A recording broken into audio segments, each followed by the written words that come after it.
see, I've got some Transformers DVDs here that I'm going to show you in a minute. But first of all, I want to talk about Transformers 2, Revenge of the Fallen, and number 2 is an apt title. Seriously, I've just been to see it, and it's a disappointed Jimbo who's talking to you right now. I was one of the people who was really disappointed by the first Transformers movie. I just thought that it didn't really capture what was really cool about the Transformers originally. And Transformers is a franchise that I care about, you know. I've loved it since I was a kid, and some of the cartoons weren't that great. But the toys are fantastic. They have really iconic designs, and the original film, which is this on DVD, is fantastic. I'll talk about that in a bit. But the first film, I thought, had a lot of flaws. It had stupid humour. The Transformers design was just, they were over-designed, too complicated. The action sequences were a bit of a mess, although some of them were pretty cool. I know that a lot of people complained about them in the first film, but I was one of the people who was like, yeah, you know, some of them are pretty cool. But the second film just takes everything that was bad about the first film and compounds it and just magnifies it 1,000 times. And I hated pretty much every single minute of it. I was so disappointed. There's really not a great deal to recommend it. The dialogue, the script is just littered with awful jokes all the way through, like really lame. The new Autobots are barely worth talking about because they're hardly in the movie. In fact, hardly any of the Autobots are in the movie. You don't hear from, I think Ironhide has a few lines. You hear more from the Decepticons. There's kind of a little bit of squabbling between Megatron and Starscream, which I appreciated. Because it's kind of what they used to be like in the old days, in the old cartoons. But apart from that, I mean, Optimus, it is a bit of a spoiler to say this, but Optimus Prime spends most of the movie dead. And then he may or may not be brought back to life at the end. Oh, who am I kidding? He's brought back to life at the end.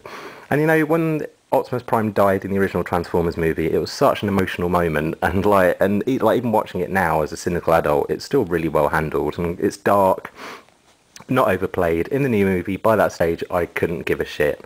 As I was saying, the new Autobots, you have a female Autobot, RC, who I think gets one line of dialogue, if that.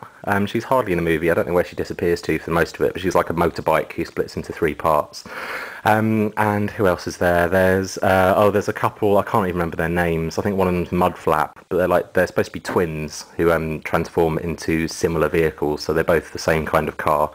And they're just really broad and crass, like racial stereotype. I presume they're both supposed to be black. And it's just the whole said there's so many just out of place, terrible comedy moments. I don't know who the film, really don't know. Well, there seems to be quite a lot of 7-year-olds and complete idiots in the cinema when I saw it. So who knows? It's probably going to do really well. What else? The story, such as it is about basically the Decepticons are back after their defeat at the end of the last movie. And they're also accompanied by their leader, who we've never heard of before, who's called the Fallen, who is, he used to be a Prime. Apparently Optimus Prime was only one of the Primes, according to this movie. And they were kind of an elite set of Autobots from generations and generations ago.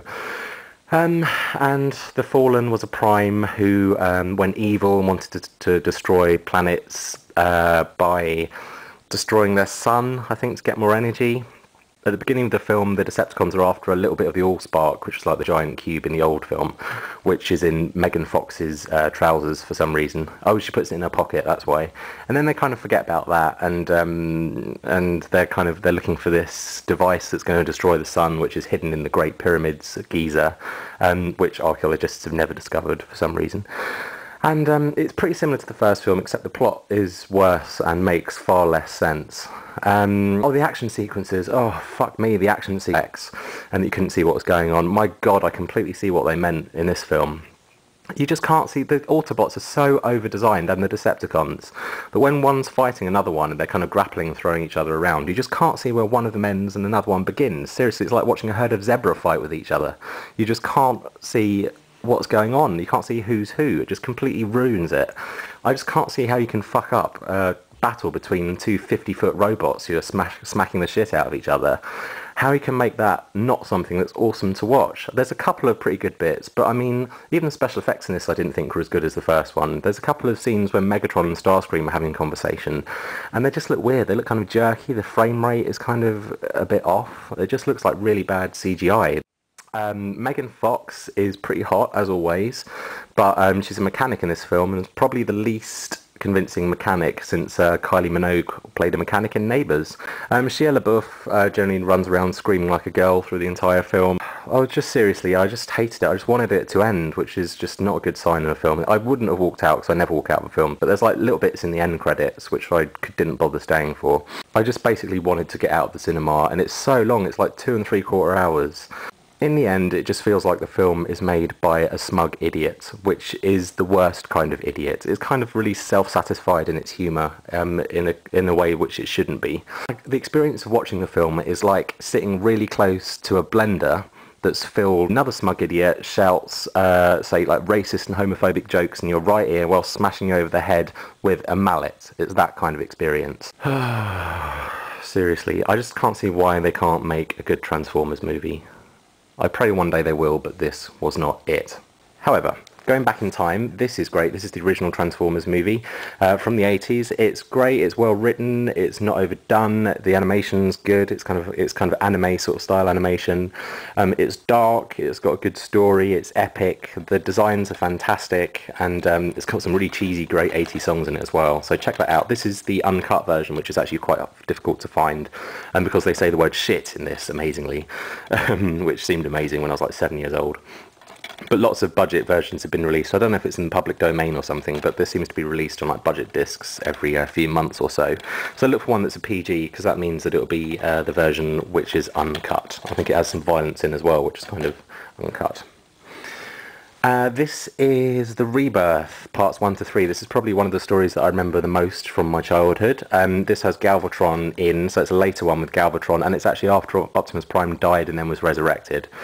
It happened back in the cartoons as well as in the new film, but in a rather better way. And this is cool. This is all about like the ongoing fight between the Autobots and Decepticons, and the quest for the key to Vector Sigma, which is like the massive kind of mother computer of the Transformers. So give that a look. Transformers Takara. This is pretty awful, actually. It's not a bad story, but it's just dubbed to shit. It's the English dubbing on it is absolutely awful, because it's a Japanese only series, I believe. They continued making Transformers for a while in Japan after they finished here. So give Takara a look, although only if it's to laugh at the terrible, terrible dubbing. I might talk about that again a bit more in the future. This is Transformers Resparked. This is a fan edit. I haven't actually got the Transformers on DVD officially, the original movie, because I didn't enjoy it enough. I just thought it's nearly a good movie, so if somebody took all the shit bits out of it, then I might enjoy it. And this is what someone tried to do. So this is a fan edit from the website fanedit.org. They're kind of borderline legal. They're not really. That's kind of a grey area. I think you have to have the official film on disc or something, so I'm kind of I'm breaking the law. And it's nearly a good film, but they still left a few too many of the shit bits in for my liking. Although with a new film, if you took all the shit bits out, then there wouldn't really be anything left.